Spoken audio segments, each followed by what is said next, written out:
په افغانستان کې د اور وژونکي آلې ته د خلکو نه پاملرنه یا د خلکو نه بلدتیا هغه څه دي چې یوه کوچنۍ د اور لګېدنې پیښه په یوه لویه پیښه بدله شي.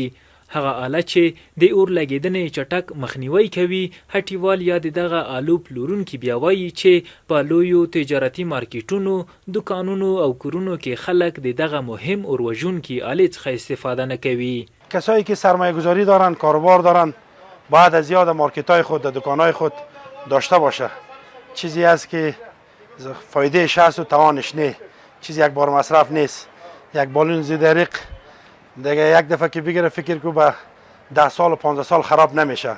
ډیری وخت په ښارونو کې د یوې کوچنۍ اور لګېدنې له امله ټول مارکیټ سوځي، ځکه چې ډیری هټیوال له دغه آلې ګټه نه اخلي. دریق بسیار زیاد مهم است، خصوصا به خانه، به مارکت، در صورتی که یک وقایع میشه، یک حالت اضطرار پیش میاد، یک آتش سوزی میشه.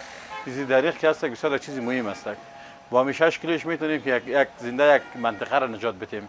اگر مثلا یک خانه یا یک آشپزخانه آتش میگیره، با 6 کیلو ازی ما میتونیم جلوگیری کنیم. میشه بلخو هم هیوادوال هم د دغه اور وژونکي آلې استعمال ګټور بولي او له هیوادوالو غواړي چې د دغه اور وژونکي آلې څخه ګټه واخلي.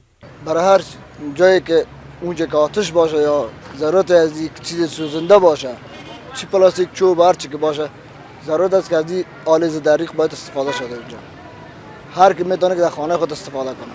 دا چې له وړې اور لګېدنې څخه یوه لویه اور لګېدنه رامنځته کیږي، د کابل ښار او د دغه سیمې هټیوال یې ستونزه د دغه اور وژونکې وسیلې نه استفاده بولي. رفیع الله همت، واک ټلویزیون، کابل.